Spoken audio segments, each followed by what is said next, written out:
All right. Hey guys, it's Mr. Cole, and I received a quick question about the unit circle and how to know essentially how to read values on the unit circle. So this isn't a video on the basics of the unit circle. I am more than willing to make one if you guys if there's a demand for it. If you guys want one, just email me. Um, but this video won't be a basics guide. So like if you don't know how to find these values around here, all right, these coordinates, or you just lack a basic understanding of the unit circle, that's fine. It's very challenging. Just email me, let me know. I'll make a video about it. But this video will be about conversions and negative angles. Okay. So let's begin with conversions. All right. First of all, when you guys started with the unit circle, you probably started with 30 degrees, 45 degrees, 60 degrees, 90 degrees, all the way around. You probably use degree measures, right? If you're like me, you prefer degree measures over this radian stuff. This radian stuff can be kind of confusing. So there's actually a conversion that we can use, and it's based on pi being equal to 180, okay? So first things first, I want to describe what the difference is between radians and degrees. So if I were to state my height, I'd say I am, let's just say 6 feet tall, right? But you could also say that I am 72 inches tall, right? 6 times 12. Uh, both of them tell you, both of them tell you how tall I am, but they're just different units, is what we call them, right? And that's the same thing with radians and degrees. They're the same exact thing. They tell you the same exact measurement of where you are in the unit circle. Um, they're just different units, okay? And radians is based on, I wrote it up here, radians is based on pi, and degrees is obviously based around degrees, right? You knew that. So conversion rate is based upon pi being equal to 180 degrees, right? So essentially, if you put pi over 180 and they're the same, you should be multiplying by 1, which is why we can do it. Which is why we can do this conversion factor, okay? And all you're going to do is if you want to convert 2 radians, you're going to put the pi on top in the numerator. If you're going to convert 2 degrees, you're going to put the degrees on top in the numerator, okay? So let me show you what I mean. So I'm just going to choose one of these radians down here. Let's just say 5 pi over 6, right? 5 pi over 6. So if I want to convert that to degrees, I'm going to put the 180 on top in the numerator. Okay, so times 180 degrees over pi. Now, as you can see, pi's cancel, equals, right?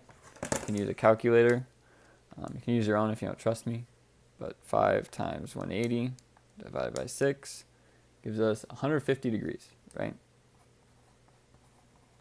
If we go down here to where we got 5 pi over 6 from, you can see that that is true, right? So this is how you convert from radians to degrees. You can do it the opposite way as well. I'll show you that real quick. So if we start with 150 degrees, right, we can just say over 1, right? You can multiply by, this time, we want radians, right? So we're going to use pi on the top in the numerator. So times pi over 180. And that will give us, right, if we do, 150 over 180, 0.833. Turn to a fraction, that's 5/6, right? Times pi. So 5 pi over 6. Also, you could reduce these just like a fraction. 15, this would be 15 over 8, right? Or I'm sorry, 18. 15 over 18. And then you divide by 3 on each of them, and you get 5/6, right? And you're multiplying by pi. So that's how you go from radians to degrees, degrees to radians. Now that we know that, you can use whichever one you're more comfortable with. Personally, for me, it's degrees. Do whatever's most comfortable. So let's talk about negative and positive angles, right? Typically, you're used to positive angles. So the orientation for positive angles is you're always going to start over here at 0, okay? You're always going to start over here. It's 0 or 360 degrees, or it's also known as 0 or 2 pi radians, right here, this line, okay, that we start at. And if it's positive, we're going this way, counterclockwise, opposite way of the clock, right? So this would be the positive direction, okay? Now let's talk about negative angles. If you have a negative angle, you can do the same exact thing, but you're going the exact opposite way, right? So this would be for negative angles. So the example that I was emailed, let me see. We wanted to know the measures or the coordinates of negative 4 pi over 3. Okay, and if you're like me, so for first things first, we know we're going this way, right? It's negative. Okay, so we know we're already going this way. Okay, if you're like me, you don't like radians, you want to switch it to degrees, right? So we're going to go to our conversion. We want degrees, right? So we're going to multiply by 180 over pi times 180 over pi, right? Now, we can cancel out pi's. Use our calculator, right? 4 times 180 divided by 3 is 240 degrees, right?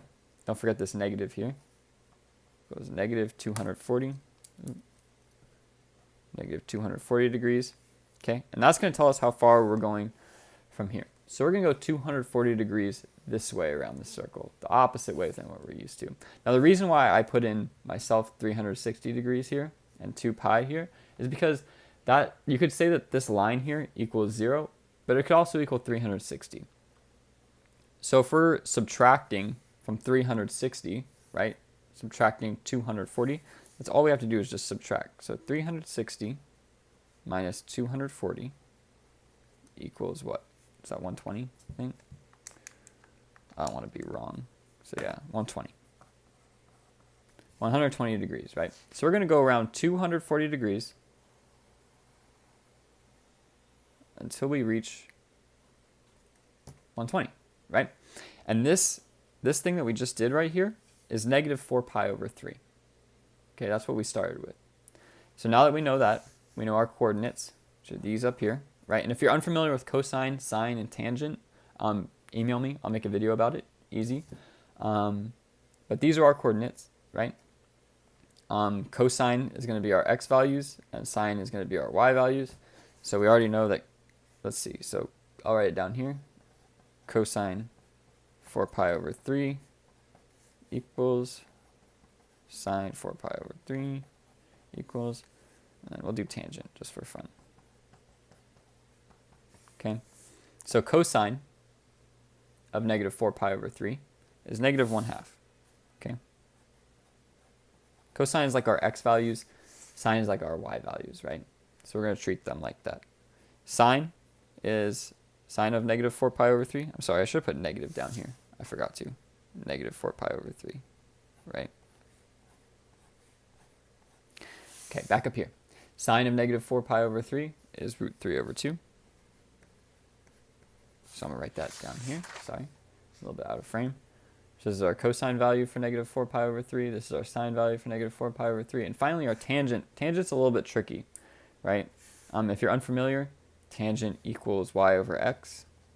Or you could also say equals sine over cosine, right? So we're going to do a little bit old school. Take you back to like middle school, elementary school when we divided by fractions, right? So let's do sine first. Put sine on top. Root 3 over 2 divided by negative 1/2, right? So when we divide by fractions, we do what's called multiplying by the reciprocal. Hopefully this is jogging your memory a little bit. It's probably been a while since you've done this. But we're going to multiply by the reciprocal, which means we're going to keep whatever's on the top, and then we're going to multiply by what they call the reciprocal. You're going to flip the denominator, okay? So you're going to flip this on its head. So you're going to have negative 3 pi over, or sorry, root 3 over 2 times negative, and we're going to put 2 over 1, because I flipped this. This is the reciprocal of negative 1/2, okay? So now we're able to solve, and we get negative 2 root 3 over 2, right? 2's cancel, and we're left with negative root 3, right? And that's for tangent.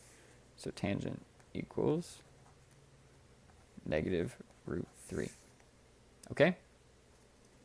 So that goes with this.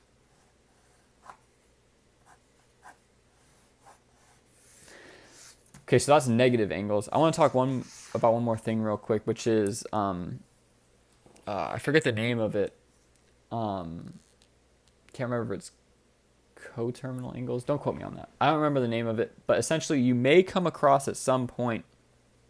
It may ask you for, in fact, it probably will ask you for measures larger than 2 pi or larger than 360 degrees. So let's just do that real quick. So let's just say we ended up with